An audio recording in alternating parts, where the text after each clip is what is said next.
Michael, couple of changes this year to the management committee, moving into the new season 25-26, yourself as chairman.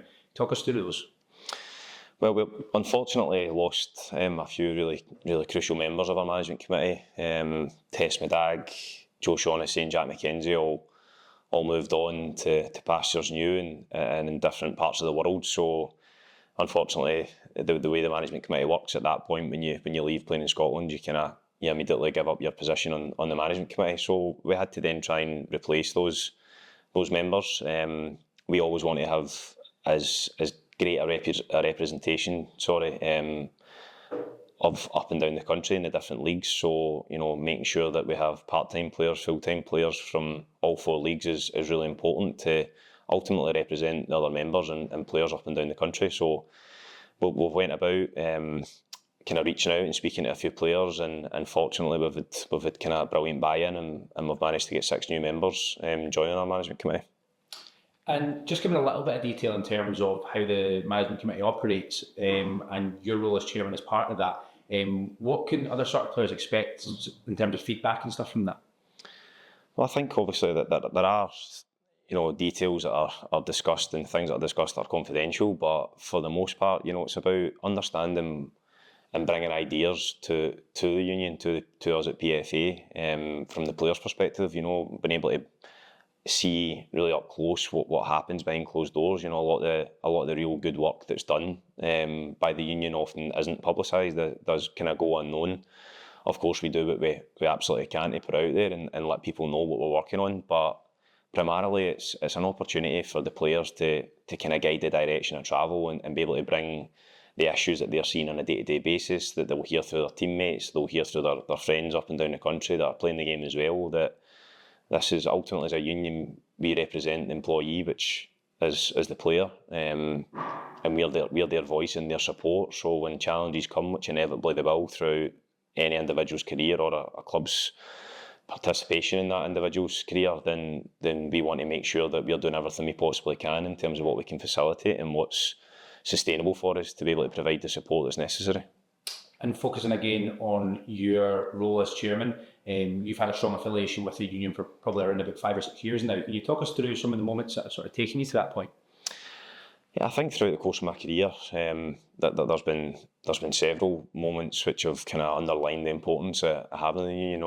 Not too long ago, we obviously faced a global pandemic, which kind of wreaked havoc, certainly amongst sport and certainly within football and then in the Scottish game. And I don't think there'll be a better example of why it's important to have a union. Football clubs were panicking. They were threatening a whole host of different actions and consequences. And it was only through the incredible legal support and advice that we had at a union where we could pacify some of the concerns and worries of players, give them the right advice, give them the right tools to deal with the circumstances that were coming up. And I think that had you not been a member at that point, it could have been challenging. You could have been faced by a kind of set of circumstances which would have been really, really hard to navigate. We sought advice from QCs at the time, which would now be a KC, but we took top legal advice to make sure our members were protected and looked after as best they could be in the kind of face of something that was completely had never been seen before.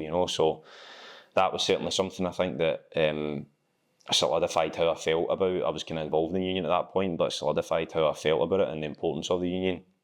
I think from an educational point of view, throughout the course of my career, I've seen how important it is to be planning for the future, to make use of the time that you have. Sometimes as a footballer, you've got a lot of spare time after training and thinking constantly about what comes next. And I think that's something that you never stop preparing for really as a player, but the union also offer that support. We've got brilliant staff at the union, and Chris Higgins has played a fundamental role in certainly my development and thinking about what comes next for me. So whether that be recognising and seeing that in teammates that I've had that have been preparing and planning for the future and doing courses or doing degrees or whatever it may have been, doing their coaching badges, and how the PFA have helped kind of supplement that, but also provide it and make aware what the different options are, was certainly another thing that I loved that the union offered, and that there was such a focus on the development of all their players and all their members. And then lastly, probably that mental health support as well.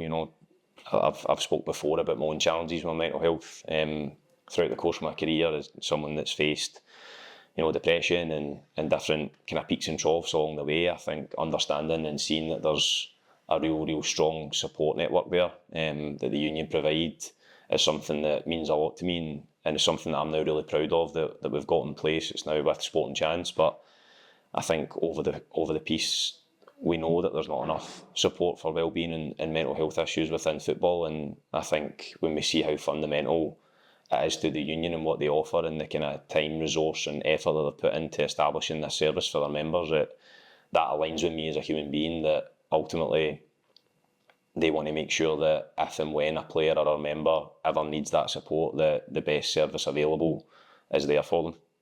And if we reflect on these sort of different periods of your career, you referenced there that period during COVID when you were at Aberdeen. Obviously, everyone stopped playing for a good chunk of time at that point. You also struggled with injuries at that point as well. We spoke about that previously. But did you use that time as maybe an opportunity to look forward? You mentioned the educational stuff, personal development, but also focusing on yourself. How was that period of time for you in terms of shaping what the future looked like?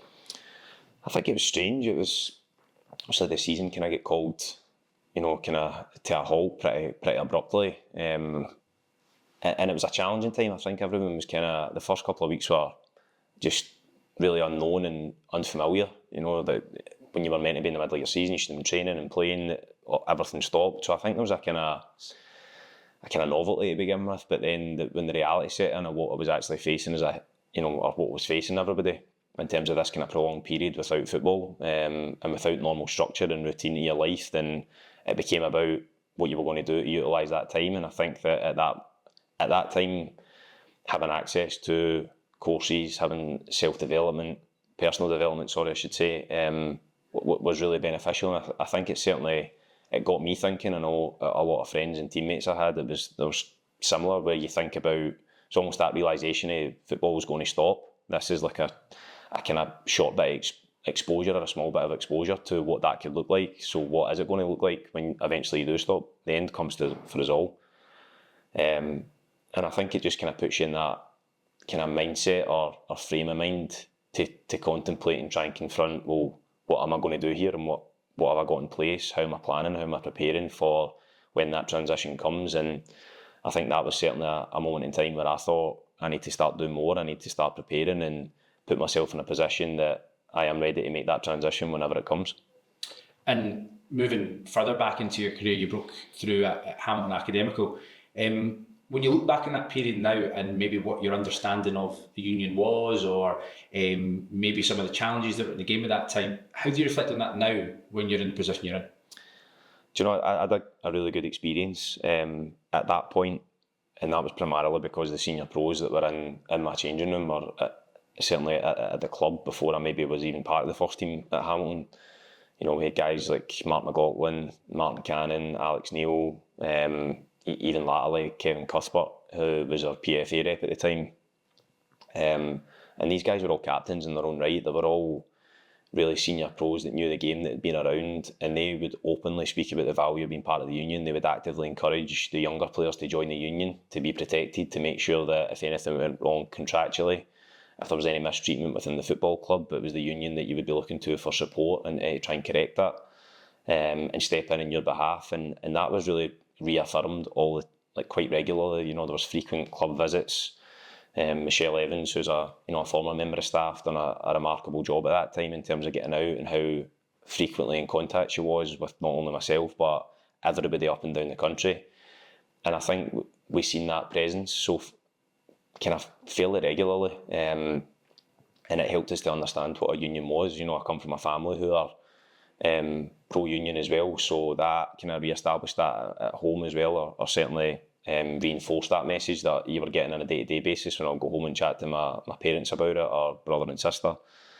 So I think my experience and my first kind of impressions and exposure to the union were all really, really positive, and I was fully aware early on of the importance of what a union was to certainly somebody who's just beginning a career in football. And the longer I've kind of went involved within the union, I think that's only been developed upon, where you see so many examples of why a union's needed, why we as PFA Scotland play such an important role in representing the rights of the players, and we want to try and be as good as we possibly can. We want to try and be as comprehensive as we possibly can. We obviously have our limitations, but we do everything we possibly can to be that voice for the players.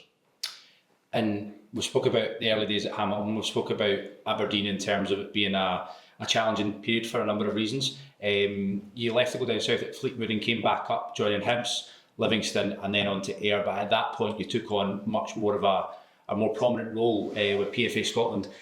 When that happened and you took on that role, not that your perception changes in or amongst the changing room, but how did you see that yourself developing during those times? Obviously using your experience both as a player and with the trade union. I think it's exposure and it's experience, as you touched on there. I think I've been very, very fortunate to work alongside and work under members of staff like Fraser Wishart, for example, who's our CEO.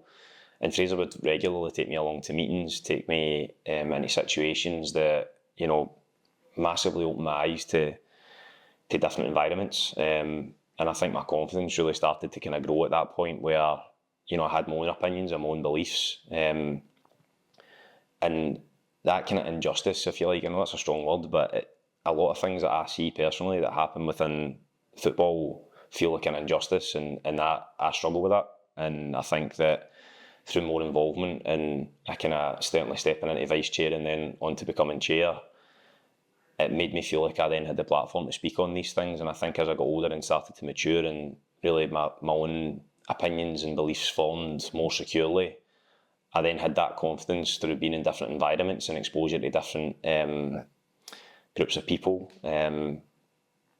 at different levels, that it made me feel like I could really speak on when I seen injustice. And whether that was comments that were made in a changing room environment, whether that was within a club context or someone being mistreated, it made me feel like to be silent was complicit.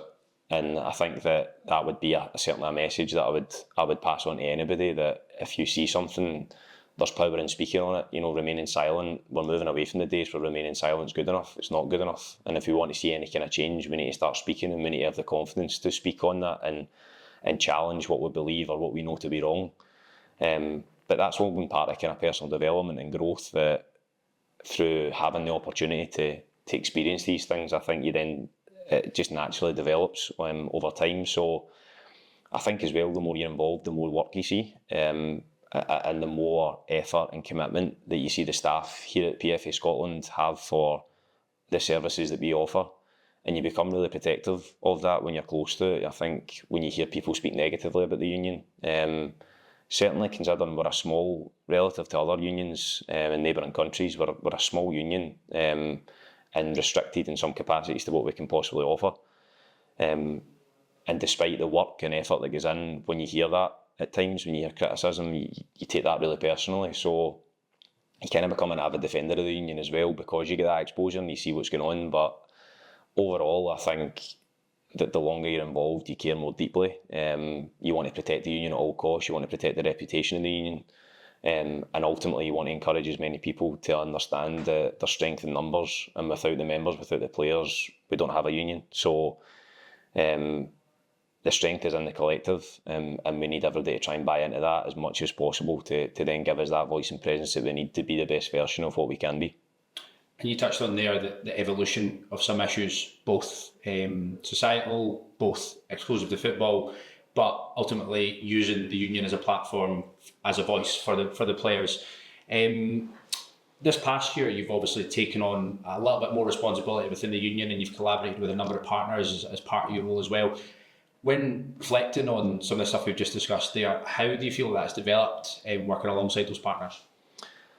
I think you start to understand the gravity of some of these issues. I've worked a little bit on anti-discrimination, sexual misconduct, and issues around consent, different forms of support and well-being, and what's available to players. But I think when you start to kind of delve into it and you do the research and you work with colleagues and partners up and down the country, you understand the challenges that are faced. Now, I'm in quite a fortunate position whereby I've been on both sides now. I'm kind of less involved in the actual playing side as it stands, but I've been a player for a number of years and I've seen the issues that certainly football have. I hear the language that's used, I hear the way players speak, the environment that we're in, this kind of modern day idea of what masculinity looks like, I think needs to be challenged.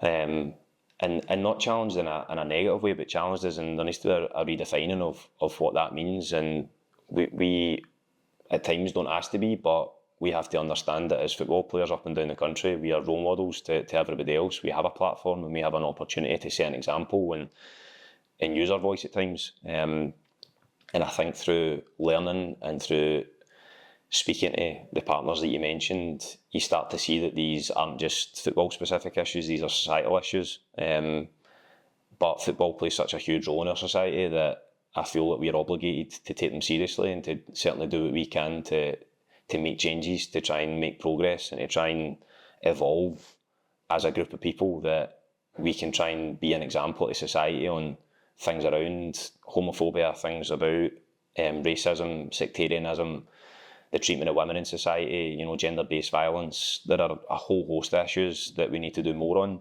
We need to move with the times and we need to be far more progressive than what we are. But we're talking about attitude shifts and mindset shifts on that, and education. And certainly at the union, we are working hard. I'm personally trying to work as hard as I can along with my colleagues and other members of staff to make those steps forward. And we're referencing there in terms of using the union as a platform to challenge these issues, but also using football as a vehicle to put that into the sort of narrative and into the forefront of public discussion. When we bring it back round to membership, you've been involved at national team level, you've played in England, you've played for a number of teams in Scotland. In terms of some of the reasons as to why we bring membership to players and reasons for them to come on board, we're talking about the collective here, but also some of the benefits that the players get. How do you see that now as your role as chairman?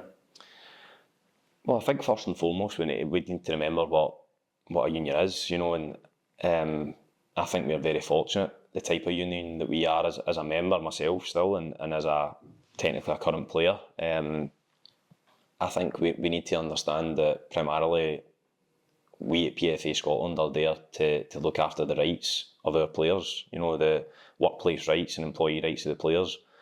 And we've got an incredible legal support there that covers a multitude of bases in terms of any kind of legal or contractual issues that come up for the employee, which is of course the player. Over and above that, we've got a remarkably good wellbeing service, we've got education, we have got different business partners that offer deals and discounts and a whole host of things that can benefit the membership. But primarily I think it's important to remember what a union is and what support they offer when it comes to then football. The staff that we've got here will go over and above to facilitate anything that they possibly can to help. But ultimately we are here, as I said, to make sure that the players are looked after in their workplace environment. They're able to feel secure, they're able to feel safe, which unfortunately in modern day a lot of the time we're not.